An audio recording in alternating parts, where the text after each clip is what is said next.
Informate en ecomedios.com. Seguinos en Twitter, @ecomedios1220.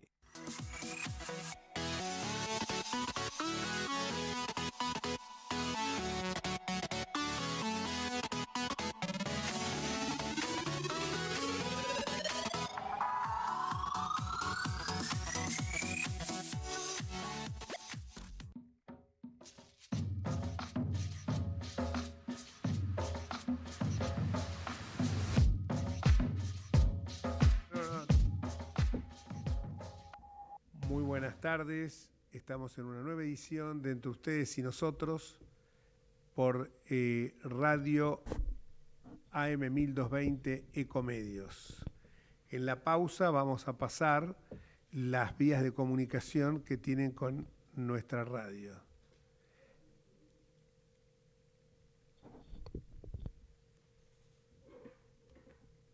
No sé, me están haciendo una seña rara. Bueno, ok. Parece que no había subido bien el micrófono.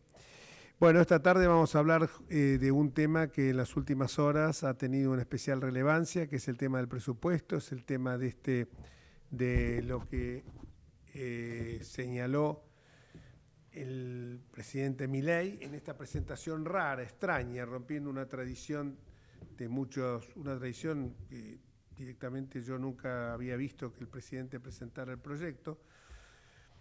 Hizo una suerte ya de los stand-up que nos tiene acostumbrados. Es lamentable que uno a veces tenga que decir estas cosas cuando se trata de un presidente que está tratando de encarrilar el país en la dirección, a mi juicio, correcta. Un país no puede vivir gastando más de lo que recauda, un país no puede tener estructuras elefantiásicas en el Estado.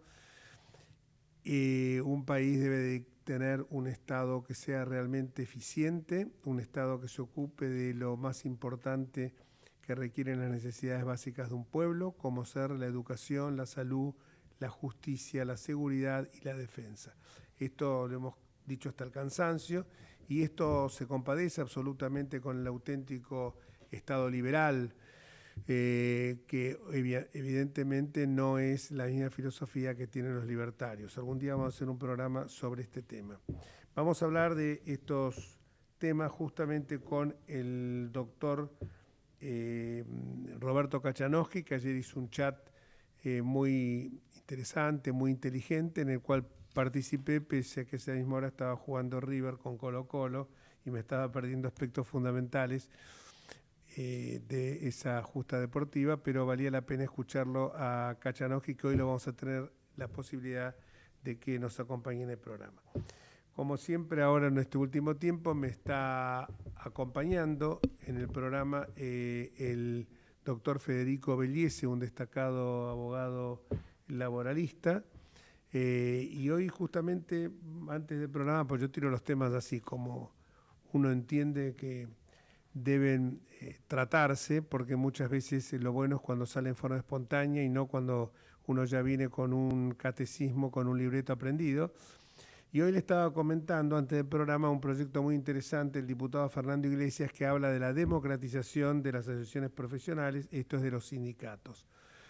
Esto se remonta al año 1983-84, cuando la ley Mucci pretendió reglamentar lo que eran las asociaciones profesionales que en modo alguno cumplen con los mismos requisitos a los que tiene que ajustarse el resto de los que de alguna manera administran haciendas públicas, porque los sindicatos, es bueno decirlo, son personas jurídicas públicas no estatales.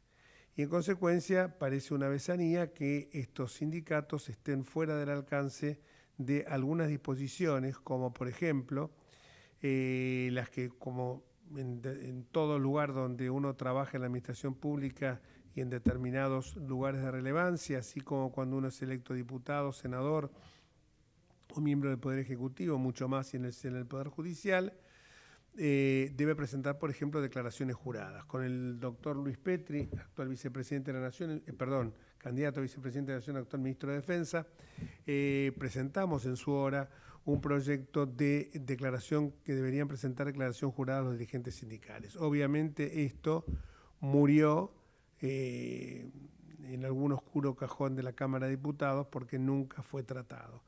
Pero soplan vientos de cambio, hay como un clima de época y me parece que este proyecto puede servir para que se democraticen los sindicatos, haya una representación de las minorías y no actúen como un coto de casa que en definitiva termina perjudicando a los asalariados en su conjunto.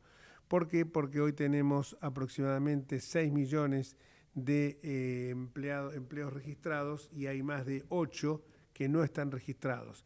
Y en muchos casos obviamente no se registran y prefieren trabajar en negro por la presión que tiene en cuanto a los aportes y cuanto, bueno, las multas procesales, eso, multas laborales, eso sabe hablar muy bien del tema Federico, prefieren tenerlo en blanco, pero en negro, o sea, no registrado. ¿Pero por qué es esto? Porque además los sindicatos no les interesa ampliar su base de sustentación. ¿Por qué? Porque pueden entrar algunos nuevos miembros del sindicato y que pueden reclamar una participación directa en la toma de decisiones y esto perjudica a quienes han convertido, esto sí, y no veo que lo denuncie Milei con la misma fuerza que denuncia la casta política, esto sí es una verdadera casta. Yo no tengo acá a mano, pero les puedo decir algunos nombres, puedo decirles que la gran mayoría de los sindicalistas, que hoy se encuentran vigentes, tienen una duración en sus mandatos de más de 10, 20, 30, 40, 50 años. Había un caso paradigmático, ahora que lo busco no lo puedo encontrar, pero un caso paradigmático que era de un sindicalista, creo que está vinculado con cementerios, que ya llevaba 51 años. Y como eso podemos decir una cantidad de sindicalistas que se han mantenido en sus poltronas, obviamente durante años y años, porque bueno, por un lado tienen esos sindicatos que son coto de casa, tienen la posibilidad de tener obras sociales con las cuales ellos lucran también, por supuesto, terciarizando algunas cosas que también, como en el caso de Moyano, se descubrió después que terminaban en manos esas terciarizaciones o de su mujer o de sus hijos. Y creo que es hora también de que si vamos a aplicar una igualdad ante la ley como marca la Constitución, creo que todos debemos ajustarnos a ella. Y ahora le paso la palabra a Federico, que es laboralista y pese a que a lo mejor el derecho al trabajo tiene el derecho al trabajo colectivo e individual. Él a lo mejor a veces se ha focalizado más en el derecho individual, pero evidentemente el derecho colectivo tampoco le es ajeno. Federico, buenas tardes. Buenas tardes, Jorge, buenas tardes a la audiencia. Es muy importante destacar, no sé si se escucha. Perdón, es importante destacar en este aspecto, vinculado a la democratización de los derechos colectivos en el ámbito del derecho sindical, que obviamente la principal resistencia que ha existido en el sistema laboral argentino ha estado estrictamente ligada a la conveniencia y la permanencia en el cargo de aquellos que dicen ser los representantes de los trabajadores. ¿Por qué sostengo esto? Básicamente, más allá de la persistencia, permanencia, la cantidad de situaciones que se han dado en el ámbito de las elecciones sindicales, donde han sido fraguadas, donde han sido utilizados todos los mecanismos inoficiosos y oficiosos para permanecer en el cargo, está visto que a través de la historia de nuestro país es muy raro el cambio de mandatos en los secretarios generales de los gremios más representativos de los trabajadores. Y es así tal como lo remarcaba Jorge, que tenemos, y si hacemos una estadística, en la gran mayoría de los secretarios generales de los gremios más representativos del país y que nuclean la mayor cantidad de trabajadores, tienen antecedentes mínimos en el cargo de mayores a los 30 años, si hacemos una estadística. Podríamos hablar hoy actualmente de la renovación sindical, podemos hablar de Pablo Moyano, quien resulta ser hijo de Hugo, ¿no? Pero no hemos visto a lo largo de la historia o a lo largo de estos últimos 50 años modificaciones que realmente propendan a no solo cambiar el status quo, sino también a generar nuevos vínculos laborales y que sean más beneficiosos, llámese para el ámbito laboral o para los trabajadores, como para el ámbito empresario. Es importante restituir los equilibrios en el ámbito sindical. ¿Y por qué se habla de la democratización? ¿Y por qué la importancia de que el sindicalismo se atreva a cambiar esta modalidad de gobernabilidad o de gobierno que tienen en sus sindicatos? Primero, por el hecho de que la alternancia es importante que exista en cualquier situación y en cualquier ámbito de la sociedad. Alternancia en los mandatos, claramente. Y en segundo orden, porque eso permite que la vida democrática de los sindicatos haga nacer a nuevos liderazgos dentro de la base de los mismos. Pero bueno, es muy importante esto que destacaba Jorge y los proyectos de ley que en ese sentido se puedan sancionar con el acuerdo de los legisladores que nos representan en el ámbito del Congreso, serían muy importantes para el desarrollo económico de nuestro país también. Muy claro y contundente.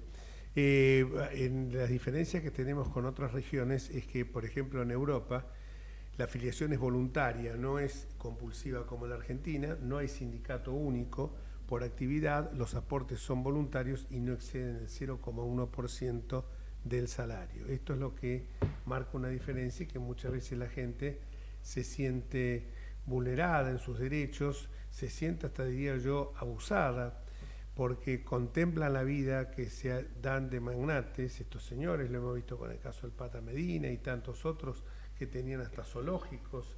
Me acuerdo uno que tenía un zoológico en Uruguay, exactamente, Balcero. Ese creo que era el SOMU, ¿no? SOEME. Sindicato de Operarios de la Minoría y la Educación en el ámbito de la provincia de Buenos Aires. Bueno, esos eran los ejemplos más paradigmáticos. Uno ve los autos de alta gama en los que se mueven y con los que negocian siempre en su beneficio y por supuesto no trepidan a la hora de extorsionar, a la hora de buscar acuerdos espurios, incluso más, hasta hay momentos en muchos casos han llegado a negociar con la parte patronal a cambio obviamente de prebendas. O sea que esto es lo que yo entiendo que son las cosas que habría de cambiar y no simplemente hacer un discurso presentando el presupuesto y hablando de 87 héroes que, como dijeron la gran mayoría de esos a quien calificó de héroes Milei, dijeron de ninguna manera somos héroes porque estamos cumpliendo con la función que el pueblo nos encomendó, que es la de legislar de acuerdo a nuestras convicciones. Pero bueno, esa es la Argentina que nosotros lamentablemente tenemos y que los héroes guardémoslos para los que fueron aquellos que nos legaron la independencia, aquellos que nos dieron el plexo normativo de base nuestro, que es la Constitución Federal, como Juan Bautista Alberdi. Dejemos lo de héroes para los que murieron en Malvinas, dejando su vida, dejando todo, entregándose a luchar por la bandera celeste y blanca. Pero no digamos que alguien que vota como me gusta a mí es un héroe y el otro es una rata depravada. Me parece que estas son las cosas que hay que modificar. Volviendo a otro tema, también me resulta paradigmático lo que está ocurriendo en estos momentos en la Unión Cívica Radical. Yo no quiero meterme en la interna de otro partido político al que no pertenezco, pero sí pertenecí durante muchos años, sí le di mucho a la Unión Cívica Radical, tanto en lo que era económicamente como en lo que era un sentido de pertenencia y un sentido de durante muchos años realizar actividades absolutamente ad honorem y poniendo plata en mi bolsillo. Entonces tengo el derecho a pronunciarme, aunque sea como argentino, de las cosas que estoy viendo ahora. Y realmente me pareció, y al escucharlo a Lustó, con un grado de cinismo, con un grado de hipocresía y un grado de soberbia superlativo, cuando señalaba que por encima de los bloques partidarios están los organismos partidarios. Todos sabemos por qué hemos formado parte de esos organismos partidarios, que generalmente los que están allí no son justamente los que tienen mayor representatividad parlamentaria. Digo esto porque el presidente del bloque, Rodrigo de Loredo,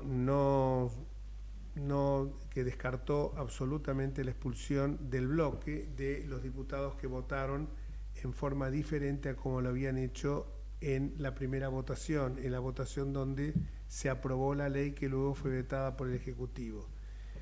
Lustó creo que lo va a tener que sostener en la justicia, porque si lo hubiera dicho de mí, yo lo estaba denunciando penalmente.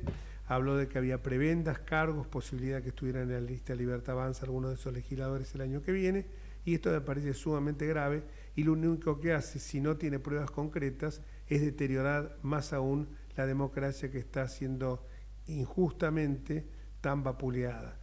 Pero que lo que le llega a la gente evidentemente son estas peleas y estos comentarios de peluquería. Así que cuando lo escuchaba hablar de Lustó me dio una profunda pena, porque es alguien que incluso no tiene tradición radical.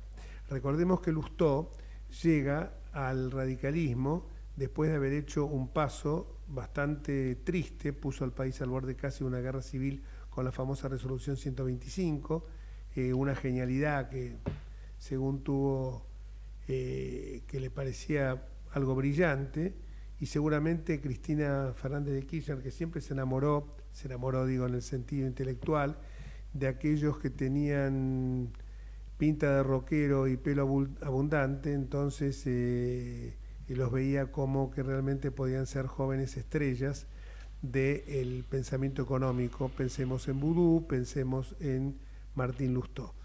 Pero también recordemos el pasado de Martín Lustó. Durante los años en que yo milité en la Unión Cívica Radical, jamás escuché que Lustó fuera radical. Durante los años que yo milité en la Unión Cívica Radical, el señor Lustó, que hemos compartido el mismo colegio, pero se ve que la parte en que te enseñaban el pensamiento crítico, que era ya cuando entrabas en primer año, la pasó de largo porque era un axioma fundamental en el Colegio Nacional de Buenos Aires, al que tengo el orgullo de haber transitado por sus aulas la escuela secundaria. El señor Lustó se acerca a la política a través de Felipe Solá, que lo nombra primero como presidente del Banco Provincia y luego se lo lleva a algún cargo, viceversa, algún cargo de relevancia en la provincia. Felipe Solá obviamente fue gobernador durante el gobierno peronista. De allí pegó un salto y termina siendo el ministro de Economía, nada más y nada menos que mimado por Néstor y por Cristina. Obviamente cuando el barco se va hundiendo, las ratas huyen. Y en este caso él apuntó hacia otros horizontes. Lo digo no en el sentido simplemente no peyorativo, pero sí de lo que significa el refrán, que no necesariamente evoca a la rata como un animal, sino como alguien que huye traicionando a sus principios. Cuentan alguna anécdota por ahí que cuando jugaba al fútbol no era muy bueno que digamos en el colegio, pero tenía una particularidad, como quería ser la figura, no le pasaba la pelota a nadie. Esto revela también un fuerte componente individualista y un ego exacerbado a la necesidad de potencia, que lo podemos advertir en todas sus reacciones. Pero él no dijo nada cuando él en soledad, siendo el presidente de la Unión Cívica Radical y como senador, no votó a favor de lo que todo su bloque había hecho, que era la aprobación de la ley de bases. Yo la verdad que si soy el presidente de un partido político donde todo mi bloque vota distinto a mí, al día siguiente, hombre de bien, presenta la renuncia. Cuando me pidieron la expulsión del partido, del radicalismo, entendía que por un gesto de un hombre de bien, que es por lo menos lo que me considero, y por lo menos hago que se me respete así mi dignidad, me pidieron la renuncia, la expulsión, fui y presenté la renuncia. Obviamente, la renuncia lo hice en los términos, denotando toda esta banda que se estaba pasando con armas y bandera al kirchnerismo. Entre ellos se encontraba justamente los que después los tristemente célebres Gustavo López, Leopoldo Morón, etc. Osvaldo. Hola Jorge, ¿cómo andás? Acá estoy con el amigo Federico Belliesi, también con Charlie Fiorentino, que nos hace la logística, no habla, es mudo parece. Y Federico Belliesi es un compañerito tuyo de trabajo, ¿no? Así es, me está sufriendo, así Osvaldo. Me prestigia al estar en la oficina. No, él dice que vos lo prestigiás a él y que él dice que viene a cubrirte las suplencias a vos, viene como para hacer una suplencia, pero quiere aprender de vos más que de mí. Bueno, que busque otra fuente. No, la pregunta que te queremos hacer es un tema Sí. que está dando vueltas por ahí, y que es el siguiente. Obviamente la respuesta era la C, pero conociendo esta particularidad, este ferviente fanatismo que tiene el presidente de la República por los vetos, a alguien se le ocurrió pensar, ¿qué pasaría si el presupuesto no sale como a mí me gusta, se modifica alguna coma? Recordemos que Cristina también era las de no se toca una sola coma. Obviamente está en todo su derecho de poder vetarlo. Sí.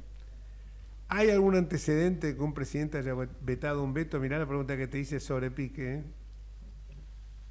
Vetado un presupuesto, perdón. No recuerdo, pero es parte de sus atribuciones, ¿no? Él envía, en este caso, le corresponde enviar el proyecto de ley y el Congreso lo tiene que sancionar. Ahora, lo que pasaba aquella vez con Cristina es que no aceptaba ninguna modificación, ¿no? Que es lo que va a pasar ahora seguramente también con Milei, pero en aquel caso lo que creo es que eso derivó en que no hubiera una mayoría para aprobarlo, no que se hubiera aprobado y que después se hubiera vetado. Yo eso no lo recuerdo y no realmente en este momento no recuerdo ningún caso en que haya así ocurrido. No, yo también estuve buscándolo, googleándolo y no encuentro ningún caso, ningún antecedente. Un asunto. Bueno, pero si así ocurre, bueno, de acuerdo a la ley de administración financiera, rige el presupuesto del año anterior. Lo que pasa es que en este caso, este año estamos sin presupuesto, o sea que se regiría el del año pasado, lo que en definitiva implica lo siguiente, que el presidente hace lo que quiere con el presupuesto, porque distribuye las partidas por DNU, bueno, que no es algo deseable, ¿no? Vos sabés que no digo, él aparentemente por lo que dijo el otro día quiere terminar con esa práctica y sería muy saludable que lo hiciera, pero era costumbre que se subestimaran los recursos al proyectar el presupuesto para después los sobrantes, digamos, poder distribuirlos de manera bastante discrecional a través de la jefatura de gabinete. Bueno, eso podría ocurrir ahora, pero acá lo que tiene que quedar claro es que el presupuesto es una función del Congreso. Diría que es quizás la más importante, ¿no? Por eso se lo llama la ley de leyes, porque no es simplemente una norma técnica, contable, digamos, financiera, sino que al establecer pues es una estimación de recursos y luego una orden de que se gastan esos recursos. Pero al establecer en qué se van a gastar, fija prioridades, o sea, hay una decisión netamente política, ¿no? En el mejor sentido de este término, que son las prioridades que la sociedad a través de sus representantes establece para en qué va a invertir los dineros públicos.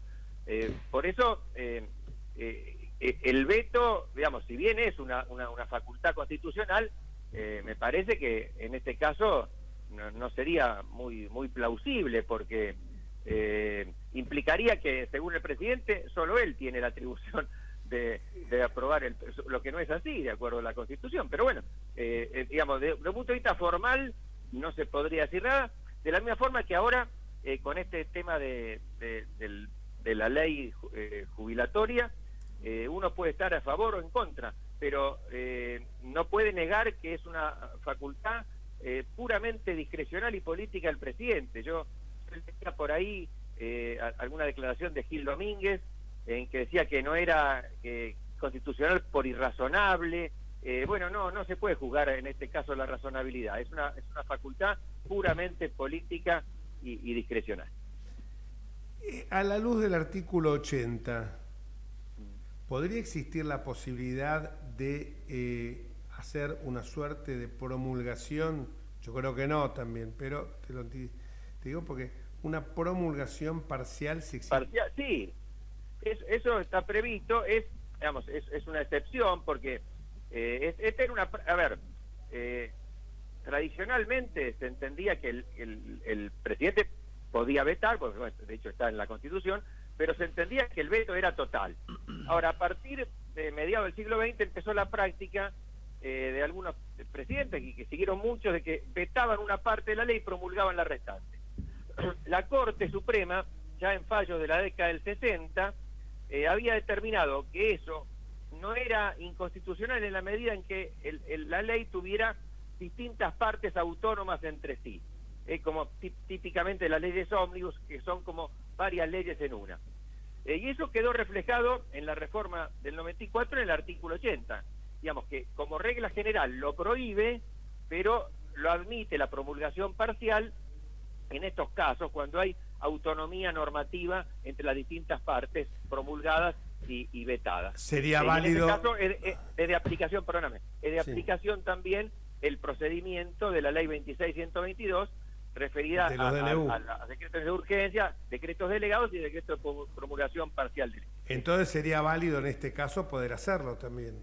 Y podría, lo que pasa es que, a ver, claro, este es un caso especial. Estamos pensando en voz alta, porque son, proyecto, o sea, estamos hilando muy finito, estamos yendo a un tema... No, pero yo también estoy diciendo algo y te lo estoy hablando en voz alta sin haberlo pensado, pero el presupuesto es una unidad. Acá me parece más difícil todavía, claro, porque en principio sería, yo te diría así, que en principio lo veo inconstitucional por el hecho de que no hay distintas partes autónomas entre sí. Que sí habría en una ley ómnibus. Claro, no es una ley ómnibus. Por eso, sí habría claro, esto que estamos diciendo, por eso yo me anticipé a decir que en el presupuesto no iría lo del artículo 80, porque iría en el caso de que fuera una ley ómnibus. Pero además hay una cosa, el presidente ha dicho una frase que es impecable y no la podemos negar, de la época de Juan Sin Tierra hasta el presente. No hay tributación sin, dijo tribulación, está mal. Estar tribulado es otra cosa. No taxation without representation. Qué grande. No hay, lo vamos a traducir, no se ríe Federico, ¿viste lo que vos tenés? Vos sabés italiano, él te sabe inglés. Y es italiano, y también sabe italiano. No hay ciudadano italiano, perdón, ya sé. No hay tributación sin representación. Claro, sin o sea representación. que está atado de sus propias palabras. Más allá que también lo citó a Cicerón, y parece que Cicerón jamás lo dijo esto, y aparece recién en boca de Cicerón en un libro de un autor inglesa en el año 1960. Pero eso es otra historia. Bueno. Ovalito, muchísimas gracias. No, gracias a vos y saludos a todos. Gracias, querido, hasta luego. Chao. Y vamos a una pausa, ¿no? Sí, chau. Vamos la radio, somos tu voz. Vamos con Eco, siempre la verdad y la mejor información. El mejor gimnasio te espera. Elegí las clases que quieras. En Unfit vamos a cuidarte. En Unfit venimos a encontrarte. ¿Cómo prevenir dengue, zika y chikungunya? Sin criaderos no hay dengue. Limpia tu patio de objetos que acumulen agua. Elimina agua estancada de recipientes. Reemplaza con tierra o arena el agua de tus flores. Tapa los tanques de agua y cisternas. Tira y perfora llantas para que no acumulen agua. Limpia floreros y bebederos. Recordá, sin criaderos no hay dengue. Intendencia Menéndez. Informate en ecomedios.com. Seguinos en Facebook, Ecomedios Live.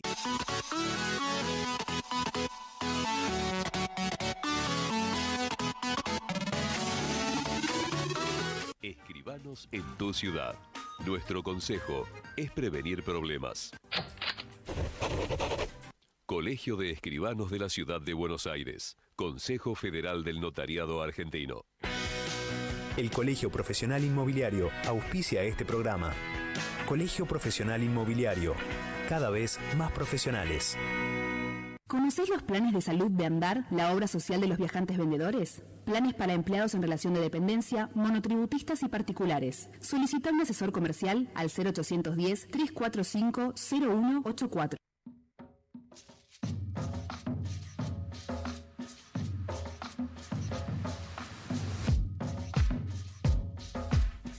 Y volvemos nuevamente a Entre Ustedes y Nosotros, y ahora empezamos a hablar del presupuesto, empezamos a hablar de algunas cosas que le van a interesar desde el punto de vista constitucional a quien está del otro lado de la línea, Roberto Kachanowski. No hace falta que lo presente, destacado economista, liberal de toda la vida, liberal desde la cuna, creo yo, hasta hoy. Así que nadie lo puede acusar a él cuando opina distinto, que tiene su pensamiento tiene algunas dosis de estatismo, de populismo, y aparte es un liberal económico y en lo político. ¿Qué tal, Roberto? ¿Cómo te va? Buenas tardes. ¿Cómo andás, Jorge? ¿Qué decís? Muy bien. Ayer me quedé muy impactado porque de repente uno que tiene Instagram ve que Roberto Kachanowski está transmitiendo en vivo. Si vos supieras que yo a esa hora estaba viendo el partido de River Colo-Colo y tenía colocado un auricular para escucharte a vos, no iba a intervenir porque dije a ver si me muteo mal y se escucha algo del partido. Pero sí te mandó un mensajito de entrada. Consiguieron un empate. Conseguimos un empate. Así que me quedé escuchándolo y después quise retomar y ya había terminado. Antes que me olvide, ¿cuántas veces por semana sale este Instagram? No, esto es... tweet, perdón, X. En X. Lo estoy haciendo los martes a las 10 de la noche, pero estoy viendo ahora de armar algo en YouTube y hacer algo por streaming.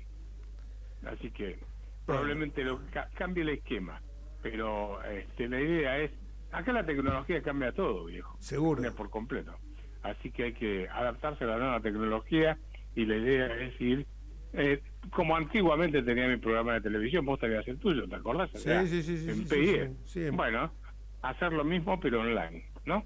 Perfecto. No, y tiene, porque aparte, ¿sabés qué ocurre? Lo bueno es que interactúa la gente.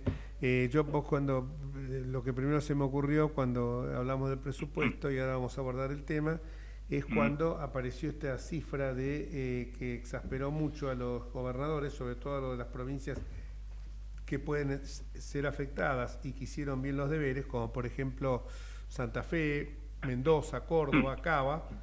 Sí. Excluyamos, por supuesto, a nuestro amigo Kicillof, excluyamos a Kicillof, y cuando empieza a ver el presupuesto, y acá vienen las preguntas, la primera que veo es que cuando dicen 60.000 millones de dólares van a tener que ajustar las provincias, y al día siguiente abro La Nación, título en primera página, Francos y Caputo, jefe de gabinete, no lo están diciendo dos que pasaban por la calle y le pusieron el micrófono.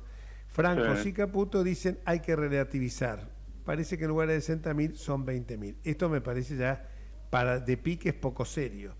Pero contanos un poco la impresión que te dio el presupuesto a vos.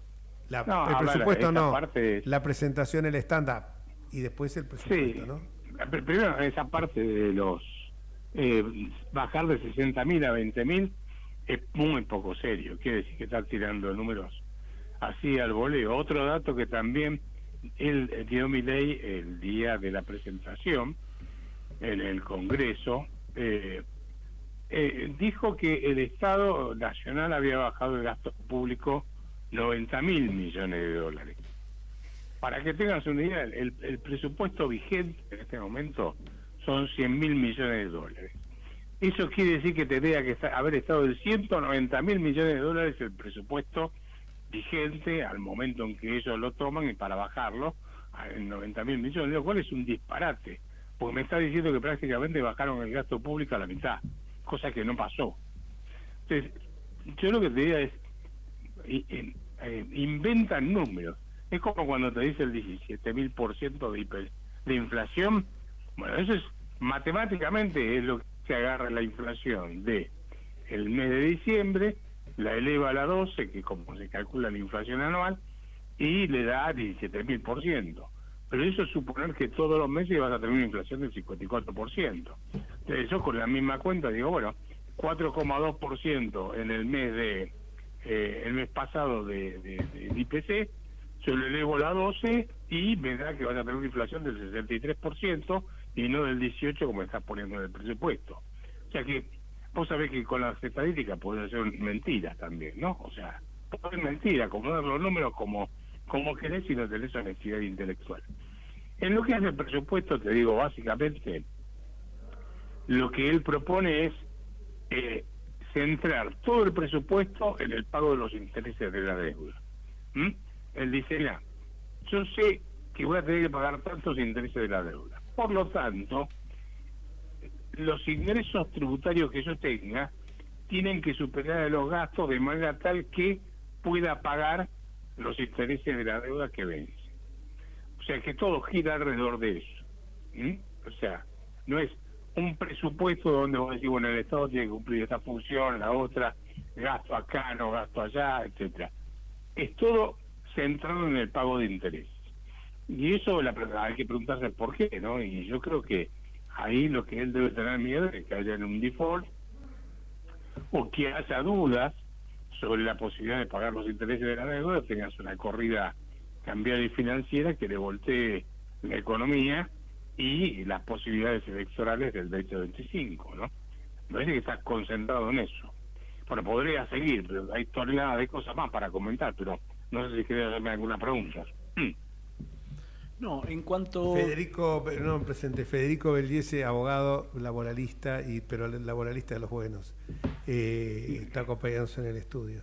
¿Cómo estás, Roberto? Buenas tardes, un placer escucharte. Muy bien, ¿y vos? Disculpame si te tuteo, pero si no... No, dale. Mira, teniendo en cuenta... Somos todos de la misma generación, supongo. Correcto, más o menos. Así. Más o menos es así, no hay ningún problema. Teniendo en cuenta esta crítica que le hacías puntualmente a la presentación del presupuesto que ha hecho Milei, amén de que tengo mis discrepancias, pero no tengo la expertise como es el tuyo, ¿cómo se hace con el rollover de dólares que Argentina hoy no está necesitando básicamente para recuperar la inversión y al mismo tiempo alentar al mercado interno y mejorar el consumo? Porque, nada, estoy viendo en la calle básicamente, en cualquier lugar a donde vayas, te das cuenta que el consumo ha caído en forma bastante considerable, ¿no? Y entiendo que por la economía o por cómo está planteando Milei la economía a futuro, todo lo que es el mercado productivo tiende a lo que son las energías biorrenovables, a desarrollos que no van a impactar de lleno en lo que es el AMBA o propiamente la ciudad autónoma y que no son generadoras de puestos de trabajo genuino y extensos, digamos, o de intensidad. Son generadoras de muy poco laburo y con mucho capital de industria.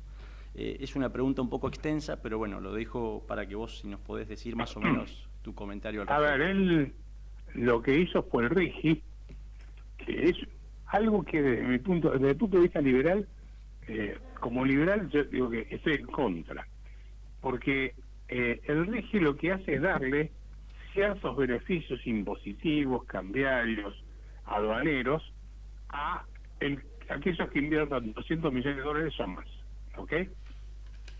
La pregunta es, ¿y por qué el que invierte 5 millones de dólares no tiene los mismos beneficios? Hay un principio que es de igualdad ante la ley. La pregunta es, ¿por qué el tipo que, no sé, el sector agropecuario, que tiene una fábrica a cielo abierto, que tiene que abrir porque puede tener niño, niña, puede cualquiera de las dos cosas, ¿por qué ese no va a tener beneficios también impositivos? Si es bueno para el que invierte en 200 millones de dólares o más, ¿por qué no va a ser bueno para el que invierte en un maxi kiosco si también está creando puestos de trabajo por ahí?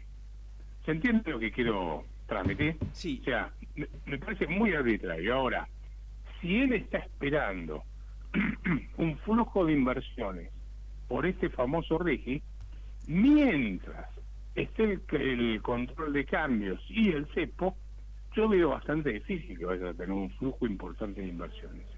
Claro, son los principales obstáculos que afronta el gobierno de Milei, ¿no? Más allá del presupuesto acotadísimo que tuvo al momento. Él dijo en esa presentación que hizo, que también me pareció, yo si hubiese sido legislador, diputado, no iba, ¿no? O sea, en general, hago un pie de página acá, disculpame, ¿no? Sí. Pero bueno, Jorge, que fue diputado, probablemente me pueda corregir, pero el presupuesto es esto. El presupuesto lo manda el Ejecutivo, se lo manda al Legislativo. Los diputados, que son nuestros representantes, miran en qué se va a gastar y cómo se va a gastar. Se analiza el presupuesto, después va el ministro de Economía, expone, y los diputados le preguntan, le hacen las preguntas correspondientes de bueno, ¿y dónde va a gastar? ¿Por qué gasta acá? de dónde va a sacar los recursos, etcétera. Acá no, él no hizo eso. Él fue a hacer una exposición, un show. No sé si Jorge está de acuerdo conmigo. Totalmente. No es la forma. No es la forma. No, a mí me sorprendió porque aparte, está bien, no hay ninguna valla constitucional que le impida hacer, ningún vallado constitucional que se le impida hacer, pero me parece que no es la manera correcta de hacerlo, sobre todo porque fue a hacer, en realidad no una presentación del presupuesto, sino decir verdades en las cuales ya en este clima de época todo el mundo coincide, el equilibrio fiscal, la baja de impuestos, todo lo demás, pero fueron enunciaciones con números tirados, como dijiste vos al principio, al voleo. Habla, por ejemplo, de ese presupuesto de una inflación para el año 25 de un 18%, cuando no hay ninguna consultora, ni las más próximas al gobierno, que le dé menos de un 40%. Habla hoy de una inflación a fin de este año, creo que del 104%, y ya tenemos acumulado en lo que va del año el 92, creo. Para que esto fuera cierto, tendría que caer abruptamente del 4 último, del 4.2, al 1.5, 1.6, y eso no se va a dar porque, y acá viene la pregunta, vos visualizás que se pueda bajar del 4% hasta fin de año en cifras que permitan llegar a esa inflación que él pretende llegar para fin de año? Mira, te quedan 3 meses nada más. Cuando vos mirás, cuando dan el dato de la inflación, hay un dato a mirar que es muy importante que se llama la inflación núcleo. ¿Qué es la inflación núcleo? Vos tenés dentro de la canasta de bienes y servicios distintos rubros. La inflación núcleo es la que no tiene toda la canasta de bienes y servicios que no son bienes regulados de precios, por ejemplo, como la tarifa de los servicios públicos, el colectivo, la luz, el gas, lo que sea, ¿sí? O los que tienen mucha estacionalidad, alguna fruta, verdura o cosas por el estilo. Entonces, la inflación núcleo vendría a ser la que tiene los precios que son totalmente libres. Bueno, si vos mirás esa inflación en los últimos 4 meses, fue del hace 3,7%, 3,7%, 3,8%, 4,1%. O sea, más que tender a la baja, está perdiendo la suba. Si mirás la inflación núcleo, que es la que te marca, en última instancia, la tendencia de la inflación. Entonces, yo la verdad que tengo mi duda que se vayan a cumplir los números que le está planteando, ¿no es cierto?, para este año, por ejemplo. Y después está la gran duda, porque por el rigor, lo que él está haciendo, yo creo que me quedó pendiente contestar algo sobre la inversión, ¿no es cierto? Sí, algo te había dicho, sí, lo que pasa es que sí, nosotros tenés que entendernos, no somos interruptores como en algún programa que te has enojado, y con toda la razón del mundo, pero somos largueros en la pregunta. Entonces así en la pregunta quedó así exactamente, lo de la inversión estaba pendiente. Sí, yo digo, la inversión, a ver... No es culpa tuya, es culpa que nosotros mareamos al entrevistado. No, pero digo, yo para no dejar de contestar la pregunta que me habían hecho, que era, yo veo, es probable que tengas alguna inversión. Ahora, los 50.000 millones de dólares que dijo que ya estaban comprometidos, no sé si lo viste, el discurso o el show que hizo, sí. Él dijo que ya estaban comprometidos 50.000 millones de dólares que iban a venir a la Argentina. Yo digo, tengo mi seria duda de que ese número sea cierto. La pregunta es quién va a invertir, dónde va a invertir, cuándo va a invertir esos 50.000 millones de dólares, ¿no? Puede ser que tengas algo en litio, puede ser que tengas algo en vaca muerta, pero no vas a tener un flujo de inversiones, no sé, en una fábrica o en un complejo comercial o cosas por el estilo, porque, no, digamos, mientras tengas el cepo, vos entrás pero no podés salir. Seguro. Y además vas a entrar con un tipo de cambio artificialmente bajo, con lo cual vas a tener que poner mucha plata, muchos dólares, pues es caro en dólares en la Argentina. Los salarios en dólares van a ser caros. Entonces, no veo ese escenario, te digo francamente, ¿no? Hay inversiones, bueno, ya me salió una ironía. Por ejemplo, en estos días apareció, y con bombos y platillos lo anunciaron, una fábrica uruguaya de alfajores que va a invertir, creo que en Entre Ríos o en Corrientes, $1 millón para hacer alfajores de alta gama. si con eso pensamos llegar a los 50.000 millones que habla Milei, estamos un poco lejos.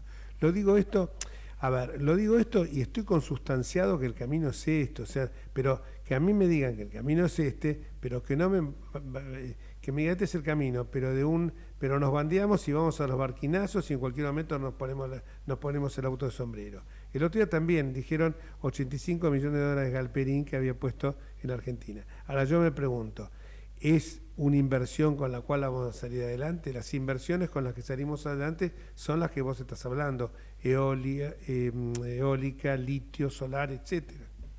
No con estas cosas que son pito y cotillón, como digo yo, fulito para la tribuna, nada más.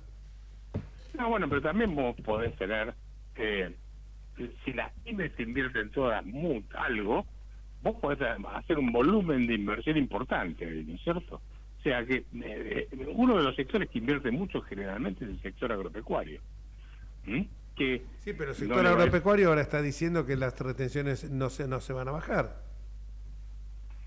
Las retenciones no está previsto que se bajen, en el presupuesto no está previsto que se bajen las retenciones. Por eso. ¿Ok? Pero no solo eso, vos fíjate que el sector agropecuario va a correr en contra, se está corriendo en contra con 4 cosas. Una que es el clima, no se sabe si va a haber niña o niño, ahí hay dudas, ¿no? Pero es probable que haya niña, o sea, haya sequía. Eso por un lado, pero corres con un tipo de cambio atrasado, precio de los granos cayendo y derecho de exportación, o sea, impuestos. Vos tenés todo en contra como para producir. O sea, un sector, si vos te fijas hoy, salió el Producto Bruto, etcétera, el aumento que tenés en el Producto Bruto en el segundo trimestre, porque el sector agrícola ganadero aumentó el 81% respecto al segundo trimestre del año pasado, que como estuvo la seca, entonces te dio un aumento fenomenal. Pero, volviendo, acá la pregunta es, ¿cuál va a ser el motor que va a mover la economía? Vos tenés 3, uno que es la inversión, otro que es el consumo y otro que es las exportaciones. La inversión va a ser marginal en todo caso. Las exportaciones están hackeadas por el atraso cambiario. De manera que te queda el consumo. Ahora, para que vos puedas consumir más, tienes que subir el salario. Y el salario sube si tenés inversiones que te aumentan la productividad, baja la desocupación y aumenta el salario real. Salvo que aumenten los salarios por arriba de la inflación por decreto, y eso te dura un tiempo y después vuela. Pero no veo que ninguno de los 3 motores, o sea, el avión para mí está volando, está digamos, planeando. No tiene ningún motor prendido en este momento. Y tampoco lo veo cómo lo va a hacer el año que viene. Yo digo, estamos hablando de bajar el impuesto país, que es un impuesto fuerte que representa un número considerable en los ingresos. Creo que es el tercero, ¿no?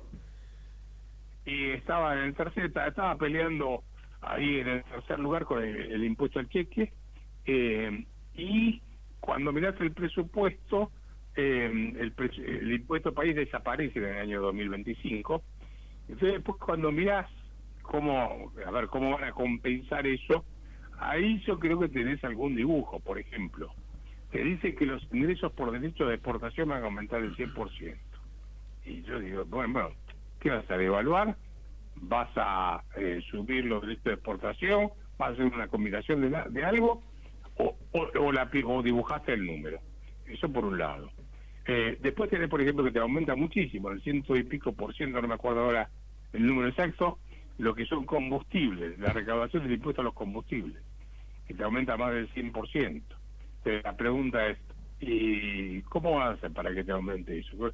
¿Vas a matar a la gente con impuestos? Porque con el impuesto vas a subir mucho el impuesto a los combustibles, o vas a subir mucho el combustible, o las dos cosas. Acá tienen que combustibles va a aumentar en el año 155% el año que viene respecto a esto, la recaudación. Es un número fenomenal. El impacto que monotributo tiene, va a aumentar casi 200%. Seguro. No sé qué sé yo, ¿viste? Como hicieron las cuentas, te digo, da para ver si te da los números. Si hicieron bien los números, ¿no? Sí, bueno. Perdóname, te interrumpí. No, te decía lo de... No, te estaba simplemente poniendo, como se diría, un subrayado en lo que estaba diciendo. Yo digo... ¿Alguna pregunta, Federico? Te hago una consulta, Roberto. Te llevo nuevamente al tema del consumo y a las inversiones. Con este escenario de esta economía o este planteo económico que hace Milei con el gobierno y la proyección de lo que se estima podría llegar a representar una inversión, ¿te animarías a decir que en este escenario de inversión, sobre todo en el interior del país, existiría una suerte de cambio demográfico interno, una suerte de migración interna? Es decir, gente que viva en el AMBA o gente que viva en la provincia de Buenos Aires que de repente se radique en Neuquén, se radique en Río Negro o en alguna provincia específica. O en Jujuy por el litio. O Jujuy por el litio, casualmente. Es decir, ¿te atreves o te atreves a pensar en un posible escenario que modifique un poco la composición demográfica del país?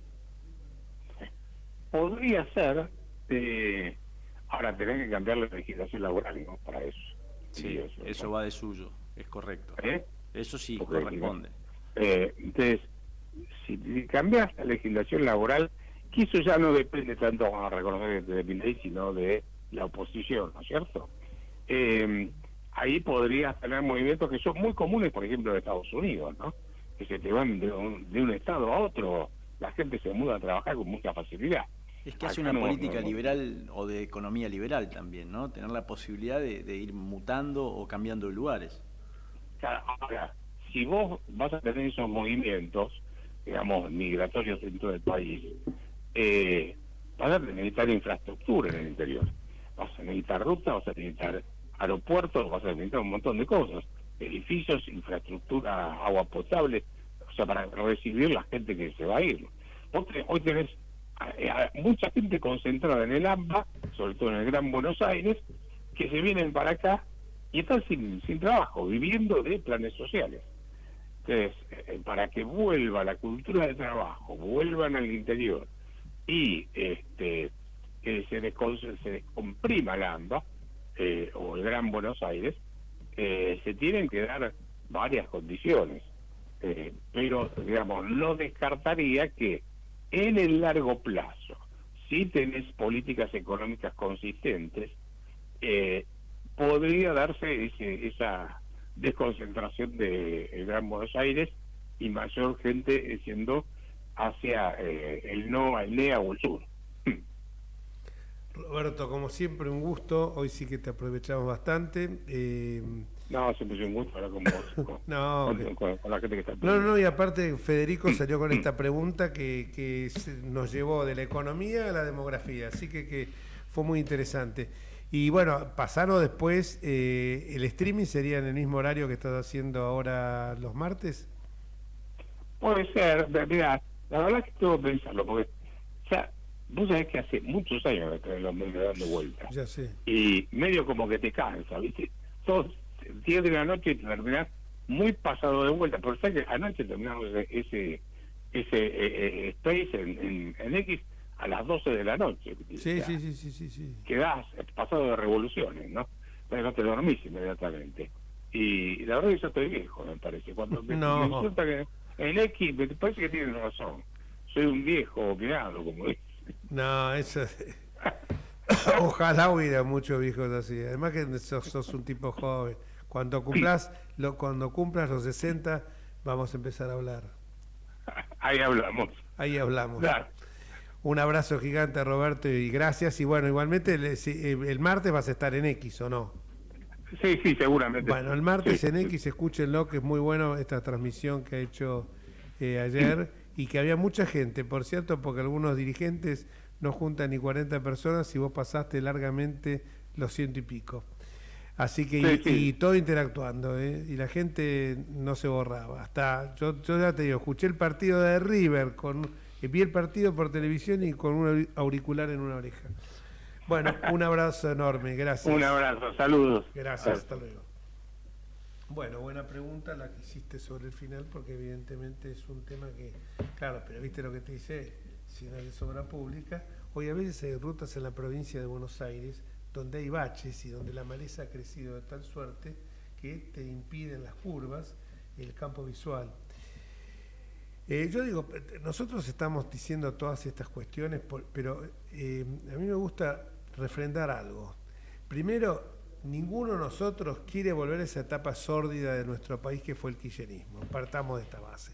ve toda esta inmundicia, esta degradación moral, la corrupción, este salvajismo, esta violencia que empleaba con su mujer Alberto Fernández, algo evidentemente deplorable, censurable desde todo punto de vista. El campeón de decir que era el hombre, el feminista, bueno, terminó siendo de la peor calaña. Dicho esto, que no queremos volver a ese pasado sórdido, tampoco queremos que se empleen algunas de las estrategias que empleaba el gobierno anterior, como por ejemplo hablar de periodistas ensobrados, tratar al Congreso de ratas, buscando como una adoración del líder mesiánico.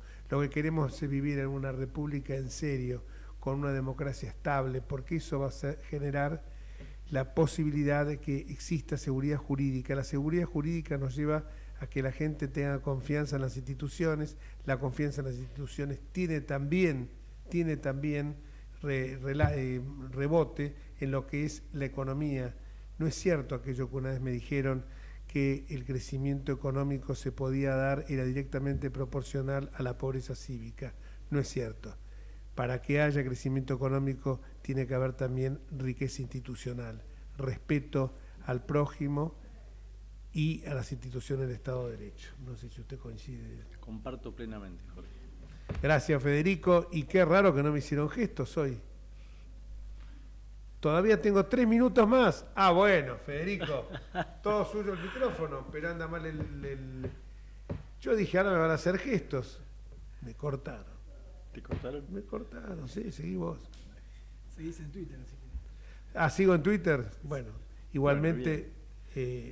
Muy buena reflexión, Jorge. La verdad que, como bien decís vos, para tener un país rico hay que volver a los valores, a volver a los principios que nos han regido, los cuales heredamos de aquellos patriotas y de aquellos héroes que realmente nos brindaron la posibilidad de tener esta patria grande, no el programa Patria Grande que creó Cristina, sino justamente el programa Patria Grande que nos hizo grandes en el mundo y que liberamos muchos países vecinos.